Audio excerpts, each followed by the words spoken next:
새 아침입니다. 애청자 여러분, 오늘 주일 새벽에도 하나님의 참된 복이 애청자 여러분들에게 임하시기를 간절히 축복합니다. 오늘은 세상의 권세를 뛰어넘는 하나님의 능력이라는 제목으로 출애굽기 1장 15절부터 22절의 본문을 통하여 말씀드리겠습니다. 애굽 왕이 히브리 산파 십부라라 하는 사람과 부하라 하는 사람에게 말하여 이르되, 너희는 히브리 여인을 위하여 해산을 도울 때에 그 자리를 살펴서 아들이거든 그를 죽이고 딸이거든 살려두라.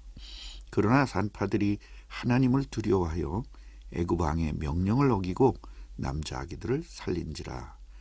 애굽 왕이 산파를 불러 그들에게 이르되, 너희가 어찌하여 이같이 남자 아기들을 살렸느냐? 산파가 바로에게 대답하되, 히브리 여인은 애굽 여인과 같지 아니하여 건장하여 산파가 그들에게 이르기 전에 해산하였더이다 하매, 하나님이 그 산파들에게 은혜를 베푸시니 그 백성은 번성하고 매우 강해지니라. 그 산파들은 하나님을 경외하였으므로 하나님이 그들의 집안을 흥왕하게 하신지라. 그러므로 바로가 그의 모든 백성에게 명령하여 이르되, 아들이 태어나거든 너희는 그를 나일강에 던지고 딸이거든 살려두라 하였더라.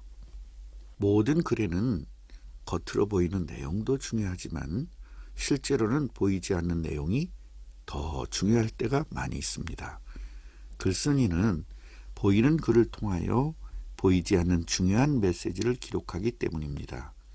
성경을 볼 때도 겉으로 읽어야 하는 내용인지 아니면 이 내용 속에 감추어져 있는 비밀을 깨달아야 하는지를 잘 살펴야 합니다.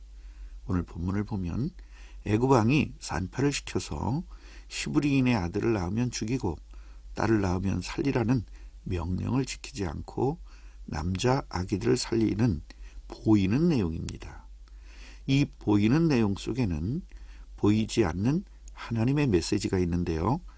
하나님께서는 자신의 백성들을 얼마나 세밀하고 소중하게 인도하고 계시는지를 우리들에게 알려준다는 것입니다. 세상의 권세와 권력은 사람을 마음대로 죽일 수 있을 정도로 대단한 힘이 있습니다. 그러나 이런 어마어마한 세상 권력도 하나님 앞에서는 무력하다는 것을 오늘 본문을 통하여 깨달아야 하며, 그 하나님의 능력을 우리 삶에 적용시켜서 참된 복을 누리는 성도들이 되어야겠습니다. 먼저 바로가 가진 세상의 권력을 살펴보겠습니다. 이집트 사람들은 자신들의 왕을 파라오라고 부르면서 살아있는 신이라고 여겼습니다. 성경에서는 이집트를 애굽이라고 표현했고 파라오를 바로왕이라고 합니다. 파라오라고 부른 이유는 태양의 신이라고 하는 라의 아들이라고 믿었기 때문입니다. 이런 파라오의 힘과 권력은 너무나 강력했습니다. 그리고 왕은 죽은 후에도 다시 살아날 것이라고 믿었고요. 그러므로 죽은 후에도 지낼 궁전이 필요했고 그것이 피라미드입니다. 이 피라미드를 짓는데 이스라엘 백성들이 고통을 받은 것입니다. 출애굽의 시기는 기원전 15세기나 13세기로 보는 설이 있습니다.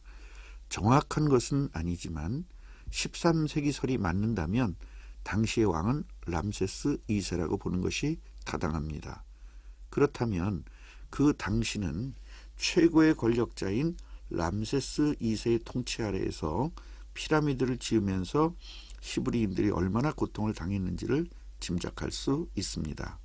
성경에도요, 요셉을 알지 못하는 새 왕이 집권하면서 히브리 사람들을 너무나 많은 고통을 준 것을 확인할 수 있습니다. 이런 상황 속에서 하나님께서는 서서히 그리고 아주 정확하게 그리고 세밀하게 출애굽을 준비하고 계셨던 것입니다. 두 번째로 볼 것은요, 출애굽의 키인 모세의 탄생 배경이 오늘 본문입니다. 바로의 왕의 입장에서 보면 이스라엘 자손이 우리보다 많고 강하다고 생각했습니다. 사실 애굽의 모든 백성들에 비하면 이스라엘 백성들은 아주 소수입니다. 그러나 바로가 자신의 궁을 나일강 삼각주에 짓고 자기를 보호하고 자신의 수하에 있는 백성들이 있었는데요. 그 수보다 이스라엘 수가 많았기 때문에 이런 표현을 사용한 것 같습니다. 오늘 본문에서는요, 남자로 태어나서 죽어야만 하는 모세가 죽지 않고 살아나게 됨을 설명하고 있습니다. 왜냐하면 바로의 명령으로 남자는 다 죽어야 하는 상황이었기 때문입니다. 바로 왕은 산파인 십브라와 부하라는 두 사람을 불러서 이렇게 명령합니다. 너희들은 히브리 여인들이 아기를 낳을 때에 아들을 낳거든 아기를 죽이고 딸을 낳거든 살려두어라. 마귀는요, 세상의 권력을 이용해서 모세가 태어나면 죽일 것을 미리 준비한 것입니다. 이 세상의 신이고 이 세상의 임금인 마귀는 세상의 권세와 세상의 지식, 그리고 세상의 명예, 세상의 경제, 세상의 문화를 이용하여 하나님의 역사를 방해합니다. 여기에 우리의 성도들이 속으면 안 되는 것입니다. 마귀가 파놓은 함정에 하나님께서는 역사하셨습니다. 산파들이 그 무서운 바로의 능력보다 하나님의 능력을 더 신뢰하게 만드셔서 하나님을 두려워하게 하신 것입니다. 이집트는 하나님을 믿지 않는 민족입니다. 그러나 이스라엘 백성들과 함께하면서 하나님에 대한 믿음이 생긴 것입니다. 삶 속에서 전도가 된 것이죠. 산파들은 애굽의 왕의 명령을 어기고 남자 아기들을 살렸습니다. 화가 난 바로 왕은 산파들을 불러서 왜 남자 아기들은 살려두었냐고 물었습니다. 하나님의 지혜를 받은 산파들은요, 히브리인들은 애굽 사람들과 다릅니다. 이들은 얼마나 건강한지 저희들이 그 집에 도착하기 전에 이미 아기들을 낳았습니다. 그러니 우리가 어떻게 죽일 수가 있었겠습니까? 20절부터 21절을 보면 하나님께서 산파들에게 은혜를 베풀어서 백성들이 번성하고 매우 강해졌다고 했고요. 산파들이 하나님을 경외하였으므로 하나님께서 그 집안을 흥왕하게 하셨다고 기록하고 있습니다. 이렇게 안 되자 바로는요, 아들들을 나일강에 던지라고 명령합니다.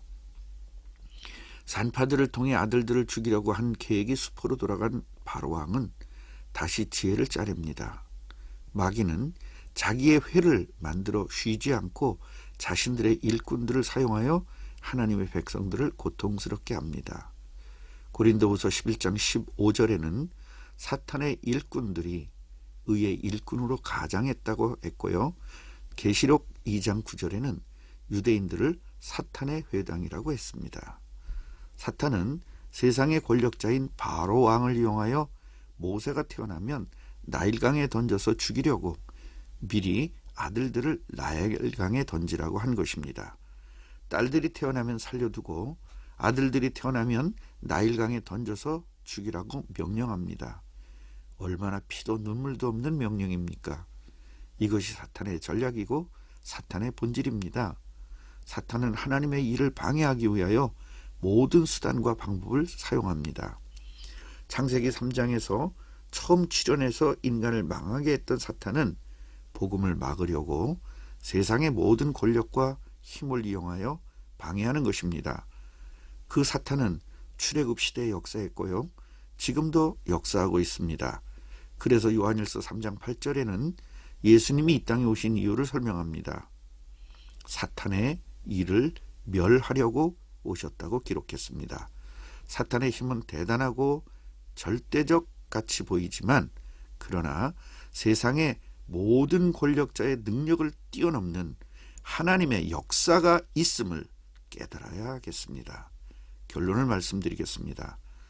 이스라엘 민족은 그리스도가 오실 민족입니다. 그리스도는 가나안 땅에서 이스라엘 민족으로 오셔야 합니다. 그러므로 이스라엘은 무조건 가나안으로 가야 합니다. 이것이 출애굽기의 배경인 것입니다.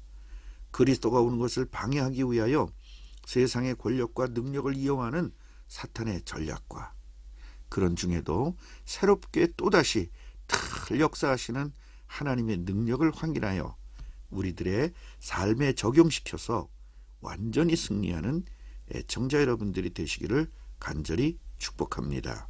아멘.